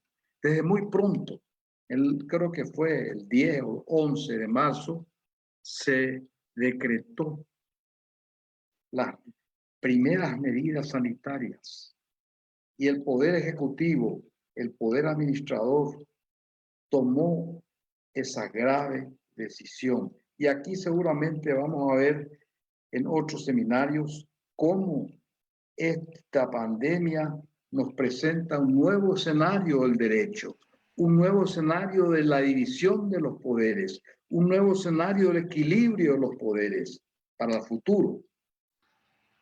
Porque vemos que en el mundo, en todo el mundo, han adquirido protagonismo precisamente los gobiernos, los poderes ejecutivos en detrimento de la legislación y la jurisdicción o los respectivos órganos de jurisdicción y de legislación. En una reunión realizada en el Palacio de Gobierno, el presidente de la República convocó al presidente de la Corte Suprema de Justicia, la máxima instancia judicial, y a los presidentes de la Cámara de Senadores y de la Cámara de Diputados, y en presencia del gabinete allí se decidió, pero en forma de decreto unilateral, las medidas que fueron muy estrictas. Medidas de gran agresivas en el sentido de la responsabilidad que tomó este poder del Estado y que se basaron en 4 disposiciones fundamentales de mi país. No hubo necesidad de llamar al estado de excepción o el estado de sitio, pero sí se invocó el decreto del gobierno, invocó la Constitución Nacional en primer lugar y la obligación que tenía el Poder Ejecutivo con relación al derecho de la salud, a proteger en primer lugar el derecho de la salud de los habitantes de Paraguay. Y en segundo lugar, invocó un antiguo código, pero no por antiguo limitado, sino que vemos que con el tiempo el Código Sanitario de 1980 resultó ser muy sabio, invocando el artículo 13 de ese código que le autorizaba al presidente de la República tomar estas disposiciones de restricción de la libertad en parte y restricción de la libertad de tránsito y otras medidas de aislamiento social completo, de enclaustramiento de la norma de quédate en casa, que fue estricto. Entonces, ese código sanitario fue muy importante y muy sustancial. También en una ley del año de 1996 que sanciona delitos contra el medio ambiente y después, lógicamente, en algunas normas del Código Penal. Estas 4 normas fundamentales sirvieron al presidente de la República para dictar una cuarentena que resultó después, gracias a Dios, con éxito. Unas semanas después, aproximadamente, se reunió el Congreso paraguayo, compuesto por la Cámara de Diputados y la Cámara de Senadores, y aprobó las decisiones dictadas por el gobierno y dictó una ley de emergencia nacional, en donde establecía normas fundamentales y autorizaba al Poder Ejecutivo y le daba poderes legislativos para tomar algunas medidas administrativas estrictas. También se buscó el financiamiento. No estábamos preparados financieramente. El Estado paraguayo no tenía los fondos para hacer frente a esta situación. Entonces, la política del gobierno fue, ante la carencia sanitaria, mitigar, ganar tiempo, pero ganando al tiempo, armar sanitariamente al país. Se construyeron 2 hospitales muy grandes con todas las comodidades. Cada uno de estos hospitales nuevos con 100 camas para terapia intensiva, con 36 camas y apartamentos para los médicos y enfermeras, y se armó todo el espectro de los hospitales y sanatorios privados. De manera que, en conjunto, la medicina pública y la medicina privada hicieron que pudiésemos pasar este grave flagelo. Esas leyes o esas normas nos sirvieron de gran experiencia. Yo, en un artículo que había enviado a uno de los periódicos del país, que fui columnista durante 6 años, había argumentado que el Poder Ejecutivo también podía invocar el artículo 27 de la Convención de los Derechos Humanos de Costa Rica, pero no lo hizo. El artículo 27 que establecía la facultad de los estados de restringir o de suspender las garantías constitucionales. El Paraguay no suspendió las garantías constitucionales, sino que restringió, diríamos, ciertas libertades como la libertad de tránsito y limitó algunos otros derechos. No hubo del pueblo, de la población en general, un acatamiento total. Nuestro pueblo, el pueblo paraguayo, está muy acostumbrado a las grandes tragedias. Hemos tenido la tragedia de la guerra contra la Triple Alianza con 3 países hermanos, que costó al Paraguay de 1.500.000 habitantes, quedaron 200.000 almas.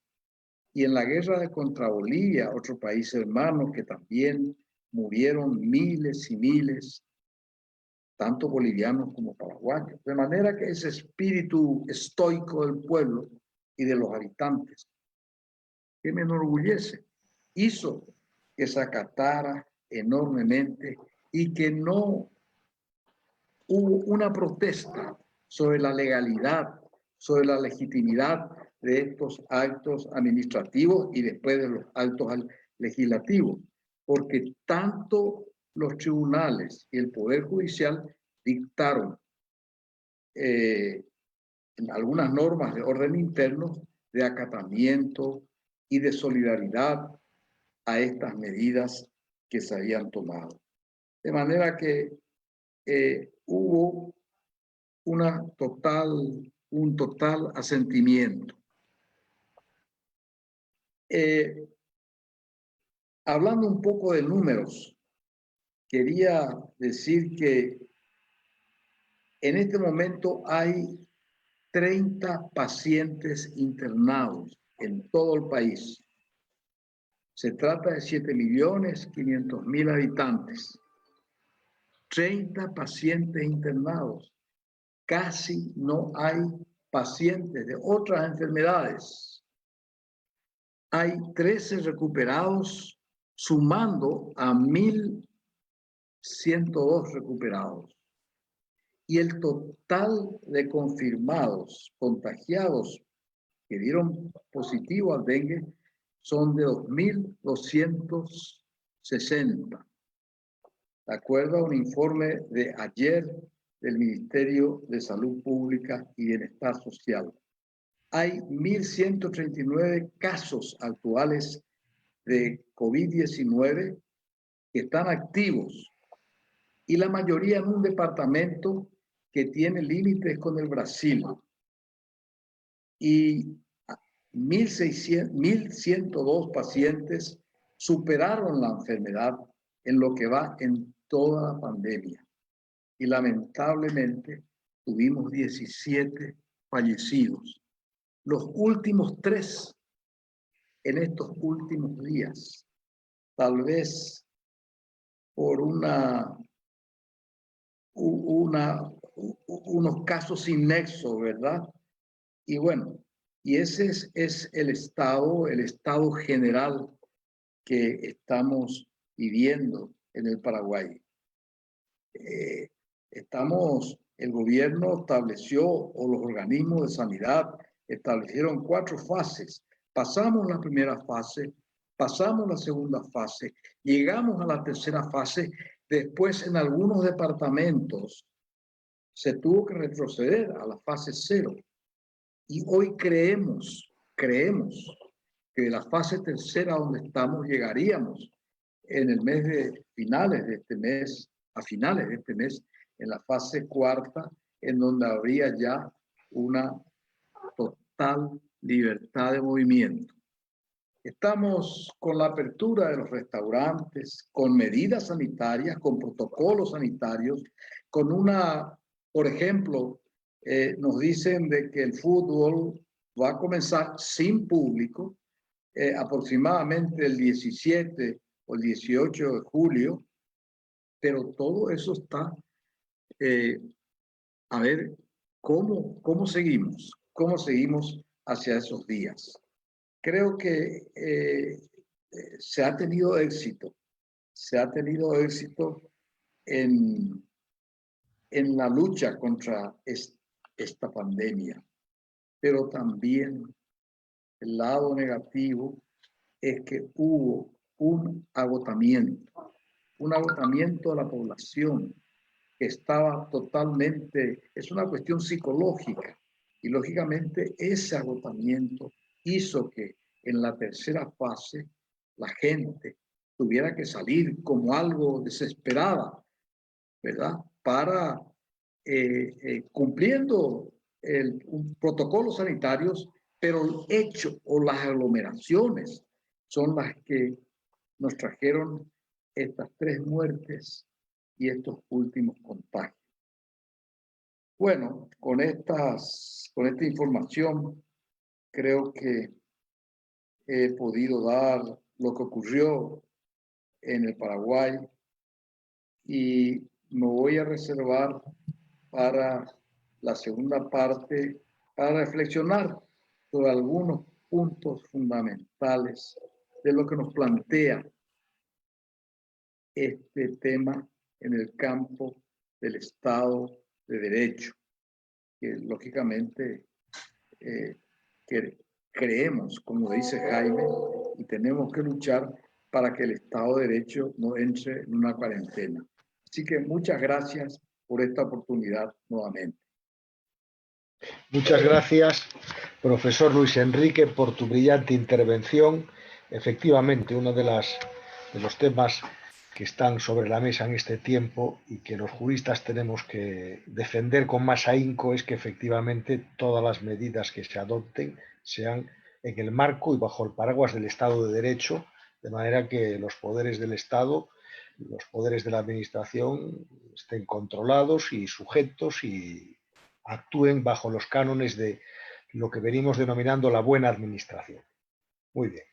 Empezamos ahora entonces el segundo turno de intervenciones para precisar algún aspecto que haya podido quedar en el tintero, que queráis glosar y comentar, de manera que son ahora en España las 9:30 de la noche y la idea es, como todos los webinarios del FIDA, que no pasen de las 2 horas, de manera que yo rogaría que las intervenciones, a ver si es posible que terminen en torno a las 10, de manera que sois 4, pues entre 5 y 6 minutos se agradecería. Verónica, adelante.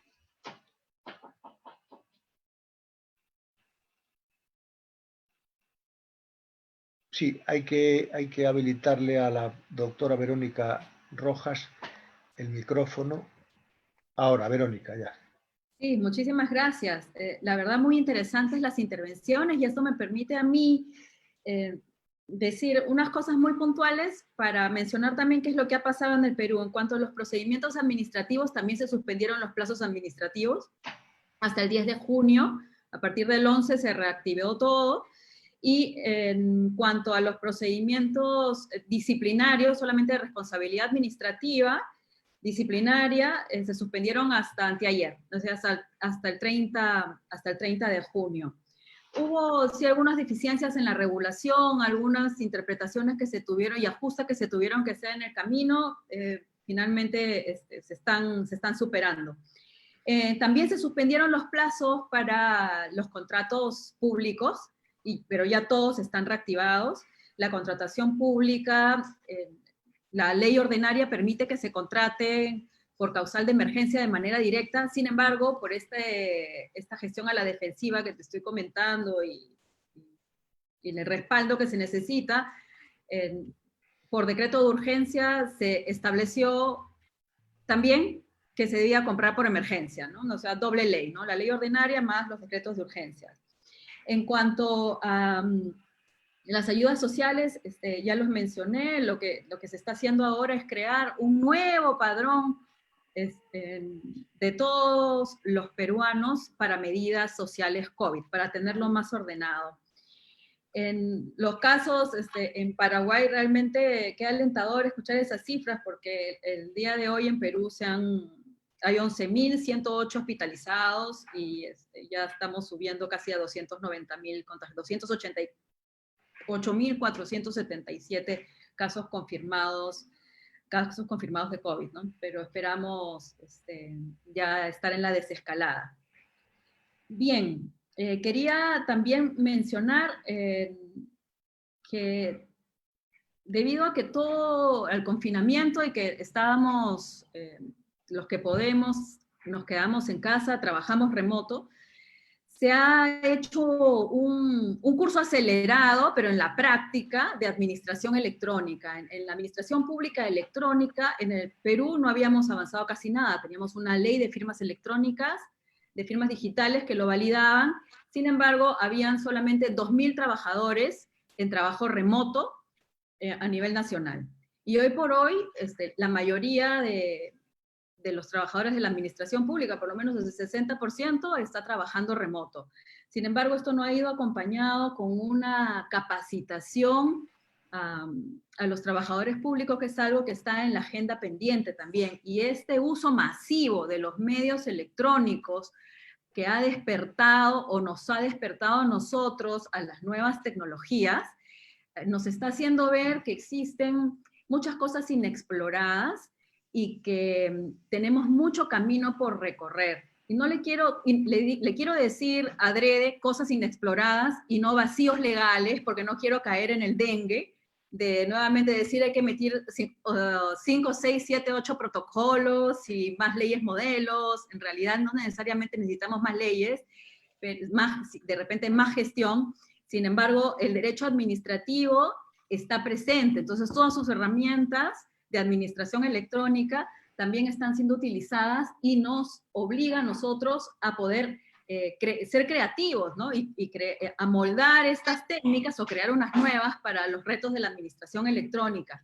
Entonces, retomando, en 3 minutos que me quedan para respetar el tiempo, estábamos en la fase 1 de evaluación previa, autorizaciones dobles y 5 resoluciones ministeriales con 5 protocolos, ¿verdad? 10% máximo, siendo buena gente, según los medios de comunicación, de atención de esas solicitudes. El 6 de junio iniciamos la fase 2, se incrementan bastantes actividades, incluyendo los centros comerciales que atienden a puerta cerrada. Sin embargo, hay largas colas afuera de 10 cuadras, 20 cuadras, y se tiene que usar mascarilla, tener sitios de lavado de manos, mantener una distancia social de 1 metro, no atiende las actividades de entretenimiento, y en esto estamos avanzando. Se acaba de anunciar que el 15 de julio se van a abrir solamente al 30% del mercado los vuelos nacionales. O sea, ya se van a abrir el turismo o el transporte nacional. Entonces, esta fase 2 descartó la evaluación previa, descartó el doble título autorizatorio y solamente lo sustituyó por el registro automático del plan para proteger a sus propios trabajadores de las empresas. Y tenían que inscribirse, hablando de informática, en una plataforma informática. En 5 días, lo que tengo entendido es que en 5 días se inscribieron un total, miles de planes, los que se habían inscrito en un mes, la misma cantidad que se había inscrito en un mes de la primera fase, se inscribieron en 5 días. Esto es porque se eliminó el sistema de evaluación previa y se sustituyó solamente por el registro automático en la plataforma informática, y no ha dejado de estar presente la actividad administrativa y fiscalización. Y no lo había mencionado en la primera fase, lo menciono ahora. La fiscalización es básicamente inspección laboral, inspección sanitaria y alguna inspección local o de los gobiernos regionales, ¿no? ¿Cómo se va a hacer la fiscalización? En realidad eso también es un reto porque como estamos en confinamiento y tenemos que mantener el distanciamiento social, evitar el contacto personal, entonces la mayor parte de esa fiscalización se tiene que reinventar y hacer de manera electrónica, de manera documental y por excepción cumpliendo los protocolos de manera presencial. En la fase 3, prácticamente ya estamos a un 90% de la economía que se espera que se abra, ¿ya? Y podemos hacer un último balance, es el siguiente. En la fase 3 se establece que el plan anti-COVID, digamos así, el plan empresarial anti-COVID, ya no se registra en la plataforma informática, sino solamente se manda por correo y está sujeto a fiscalización posterior. Es decir, hemos pasado desde mayo de un sistema de nuevas autorizaciones extraordinarias, autorizaciones dobles, adicionales a los títulos habilitantes vigentes, una serie de protocolos y regulaciones por RM que fueron dejadas de lado en la fase 2. En la fase 2 se mantuvieron protocolos sectoriales por excepción y el registro en una plataforma informática. Y en la fase 3, los protocolos ya no hay por excepción, solamente 2, 3 casos taxativos. El transporte público es uno, el transporte aéreo es otro, más los que ya existían, unas 23 actividades que existían de la fase anterior. Entonces solamente se comunica por correo y está sujeto a fiscalización posterior, lo que sería en derecho administrativo un sistema de notificaciones sujeto a fiscalización posterior. ¿Se pudo esto adoptar desde la fase 1? Sí se pudo adoptar desde fase 1, pero no hay que llorar sobre la leche derramada, como decimos acá en Perú, sino estar, digamos, expectantes a que se desenvuelva esto favorablemente, ¿no? Ojalá que no sea demasiado tarde. Las fronteras siguen cerradas, la manufactura está abierta totalmente, el transporte público, nadie va de pie, todos tienen que ir sentados, eso en realidad es fuera de serie en el Perú, porque todo el mundo iba apiñado así, parado en un transporte público. La construcción está totalmente abierta, los vuelos nacionales reabren el 15 de julio, los servicios personales también están parcialmente abiertos, casi todo, entretenimiento está todavía cerrado, los restaurantes van a estar abiertos a 40%, siguiendo protocolos de seguridad, y el trabajo remoto es algo que está cobrando cada vez más importancia. Y por último, siguen prohibidas, también sigue completamente cerrado, las aglomeraciones. Eso sería todo lo que quería mencionar, Jaime, respecto al balance. Y sí, simplemente recalcar que el derecho administrativo ese sí está omnipresente, ¿no? Está en todo. Lo que pasa es que a veces no lo vemos, o no lo ven, o no lo quieren ver. Sí, pero las herramientas las proporciona y pueden ayudar. Muchas gracias. Muchas gracias, Verónica. Un antiguo profesor alemán que todos conocemos nos decía que el derecho administrativo está desde la cuna hasta la tumba, presente en la vida de los ciudadanos. Y hay momentos en los que está más presente que en otros, pero lo que sí queremos es que cuando esté presente para servir objetivamente al interés general, para proteger, defender y promover la dignidad humana. Muchas gracias, Verónica. En España, hace 10 días que hemos terminado, como Olivo sabe muy bien, la alarma formal, y ahora es un tiempo que es imprescindible que los ciudadanos seamos responsables y que cuidemos las medidas de protección, que usemos las mascarillas, los lugares públicos, por la calle, y creo que si la gente es responsable, pues habrá muy pocos brotes y la situación se podrá ir controlando de forma moderada. Muy bien. Profesor Fausto Cuadros, tienes la palabra por si quieres hacer alguna precisión, comentario, también 6 minutos, 7 minutos. Gracias. Sim, eu vou ser muito breve, mas vou falar de uma questão diferente, mas a meu ver que coloca um grande desafio ao direito e também ao direito administrativo. Eu creio que esta pandemia mostrou que o mundo e todos os Estados são, no fundo, muito frágeis. Este vírus mostrou que não há Estados ricos e poderosos perante uma pandemia.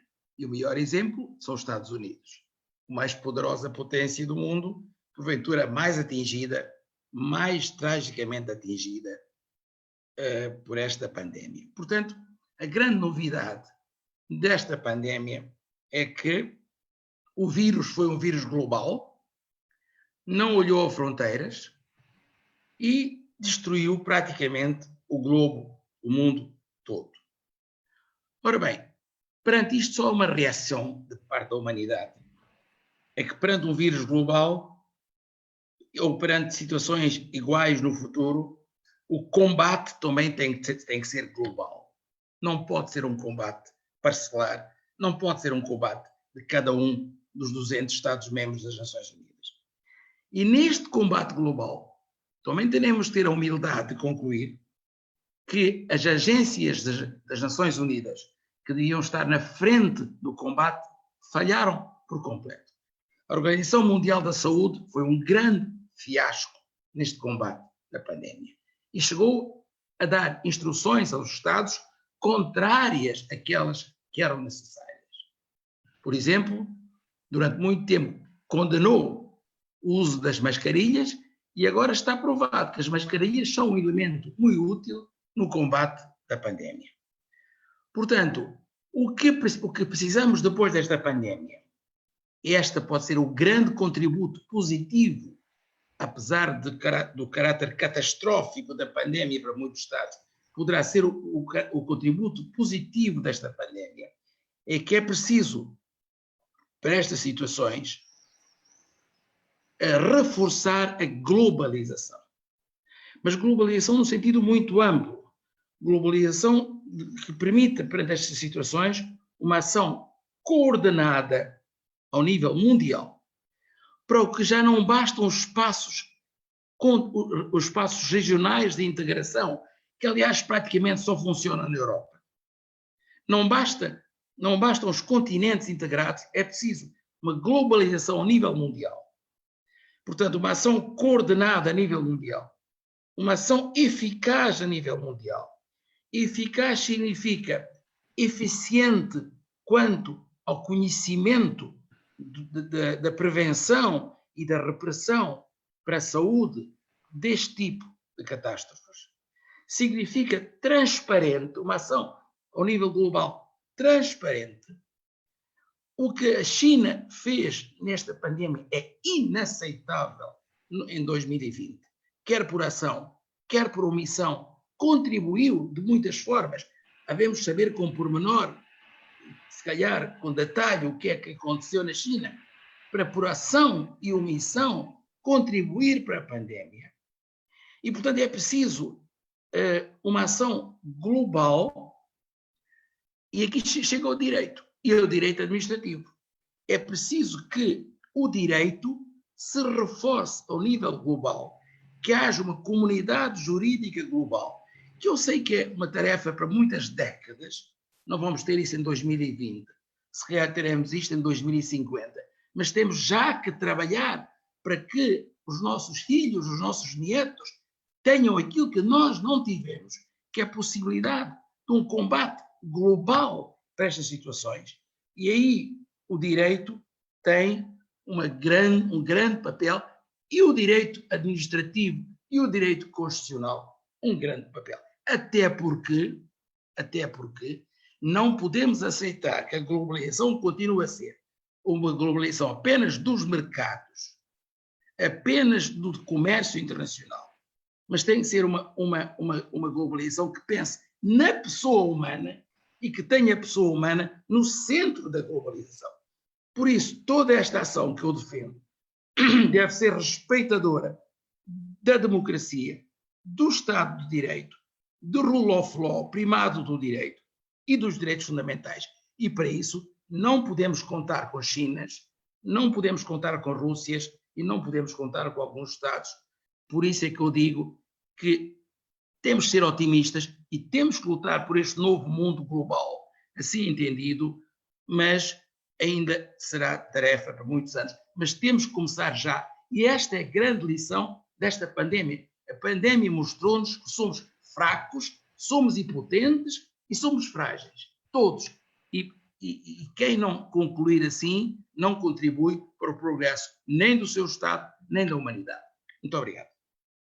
Muchas gracias, Fausto, por tu brillante conclusión ante la que yo no puedo estar más que de acuerdo, porque efectivamente creo que el test que nos ha hecho esta pandemia es un test que va a los fundamentos mismos de la globalización y a la necesidad de poner los pilares y los basamentos de forma mucho más robusta y de forma mucho más fuerte para que aguanten cualquier vendaval, huracán o situación extraordinaria que lo que ha hecho es devastarlo prácticamente. Muchas gracias. Profesor Olivo Rodríguez, tienes la palabra. Sí, el profesor Olivo necesita, ya está. Bueno, quiero aprovechar ya estos minutos finales para rescatar un aspecto que no traté y que ha sido común en todos los países, que es el tema de la contratación pública, sobre todo el desplazamiento, ¿no?, de los procedimientos normales y habituales, más competitivos, que se daban, dada la situación de urgencia y emergencia, que también ha permitido que se comiencen a sentar las bases para algo que existía, porque todas las legislaciones prevén los contratos de urgencia, de emergencia, pero ahora se ha puesto mucho énfasis en todo el tema de mecanismos para controlar la corrupción. De hecho, sé, porque tengo un gran amigo argentino, trabaja en el Banco Interamericano de Desarrollo, Roberto de Michele, que ha estado trabajando intensamente. Creo que incluso el proyecto piloto moderno de este tema ha sido establecido en el Paraguay con una reforma en el campo de la legislación presupuestaria, donde se introdujeron una serie de elementos de cara a un conjunto de mecanismos que ayuden a la transparencia pública. Y creo que ha sido también muy importante algo de lo que hemos hablado durante mucho tiempo en el foro, en las diferentes sesiones del Foro Iberoamericano de Derecho Administrativo, todo el tema vinculado a la importancia de la publicidad, de la transparencia, del acceso a los datos en manos de la información. En el caso, por ejemplo, de la República Dominicana, permitió que ese mecanismo de la publicidad permitió que varios contratos importantes pudieran ser suspendidos antes de que se iniciara su ejecución, porque sean competidores, futuros competidores o personas preocupadas por los temas de la transparencia pública, bueno, pues detectaron determinadas irregularidades y obviamente hoy día con este tema de las redes sociales que da para todo, para cosas buenas, para cosas malas, bueno, pero a través de estos mecanismos sirvió también de alerta hacia los logros de una buena administración fundada en los principios de transparencia, de publicidad, ¿no? A pesar de que tenga que haber contrataciones ya menos competitivas, no significa que estén excluidas ni de la participación ni de la transparencia como elemento clave para la prevención de la corrupción. Así que quería básicamente añadir ese aspecto. Muchas gracias. Muchas gracias, Olivo. Efectivamente, en esta época de emergencia, la luz tiene que brillar y tiene que brillar con más intensidad todavía que en la situación de normalidad, porque es imprescindible, porque el ciudadano tiene derecho a ver cómo se hacen las cosas y sobre todo cómo se adjudican los contratos al mejor postor, con productos de calidad, que haya supervisión y que los bienes contratados sean útiles para la protección de la salud. Muchas gracias, Olivo. Y para terminar tenemos la intervención del profesor Luis Enrique Chase Plate. Adelante, Luis Enrique. El micrófono. Sí, el micrófono se lo tenemos que... Muchas gracias, profesor. Muchas gracias. Esta pandemia nos trae muchas enseñanzas y yo creo que debemos aprender, sobre todo en el campo jurídico, en el campo de las ciencias jurídicas, en el campo del derecho. Con relación, y creo que va a ocurrir en todos los países, al llegar a esa fase cuarta en mi país, no va a significar que vamos a tener que salir de nuestros domicilios, de nuestras casas, sin cumplir un protocolo exigido por la sanidad del Estado. Vamos a acostumbrarnos a andar con mascarillas, a lavarnos frecuentemente las manos, que cuando entramos en un supermercado o en un shopping también cumplir las mascarillas. Todos los restaurantes van a seguir con un protocolo, y de manera que vamos a aprender a vivir bajo normas sanitarias diferentes. Ese es el mundo que seguramente nos toca o nos tocará vivir. Pero aquí veo que los economistas, los fisiólogos, los médicos expertos, los sociólogos hablan del gran cambio que va a haber en el mundo, en la humanidad, como consecuencia de esta pandemia. Y entonces nosotros tenemos que también ir caminando, haciendo camino al andar, como decía Antonio Machado, con el derecho. El derecho tiene que ser sustancial en este proceso que vamos a tener que vivir, y en donde vimos un fenómeno, la preponderancia de de las funciones del Estado persona, que es el poder administrador, el poder ejecutivo, el gobierno. En algunos países, el primer ministro, el presidente del gobierno, el presidente de la República. Y entonces vemos una declinación. Tal vez el tiempo nos va a decir, con nuevos atributos y con nuevas potestades, a uno de los factores de poder. Hemos visto que las respuestas, las demandas, las soluciones inmediatas ante esta tragedia ha tenido que ser tomada por uno de esos poderes. Yo creo que tenemos que estar muy alertas, porque tenemos que buscar siempre ese equilibrio que el propio Montesquieu afirmaba, que solo el poder puede atacar al poder. Si estamos en situaciones normales, en otra forma de gobierno, entonces es muy preocupante.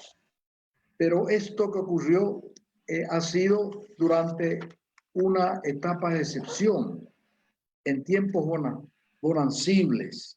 Y yo creo que acá, como dije ya, Jaime, en una anterior sesión, hay un hombre que interpretó muy bien cómo se comporta o cómo debemos comportarnos en tiempos no comunes, en tiempos de caos, como fue Donoso Cortés. Y esto nos va a nosotros, los administrativistas, los que desarrollamos el derecho constitucional concretizado, nos va a exigir mucho, porque vamos a tener muchos interrogantes. El futuro es del derecho administrativo y tenemos que solucionar grandes problemas por el futuro. Con esto quiero yo terminar y agradecer nuevamente a nuestro presidente, el profesor Jaime, que está llevando a nuestro instituto, a nuestro foro, con un dinamismo extraordinario, con un dinamismo ejemplar, porque nos damos cuenta que tenemos sesiones y que podemos escuchar, ver en cada semana sobre los temas más importantes de nuestro derecho. Así que muchas gracias y un saludo para todos los queridos colegas. Muchas gracias, Luis Enrique, por tu brillante intervención. Efectivamente, el virus, la pandemia, el COVID puede ser visto, y creo que debemos de verlo como una gran oportunidad para aprender muchas cosas que estamos viendo que no funcionan o que funcionaban de manera defectuosa, y en ese sentido, bajo la luz y bajo el paraguas del Estado de Derecho, seguramente a partir de ahora vamos a trabajar en el derecho público, en el derecho constitucional, conscientes de que efectivamente, como aquí se ha señalado en distintas intervenciones, los poderes, las potestades y el mismo derecho tiene que estar más enraizado, pisar más el suelo de la dignidad del ser humano.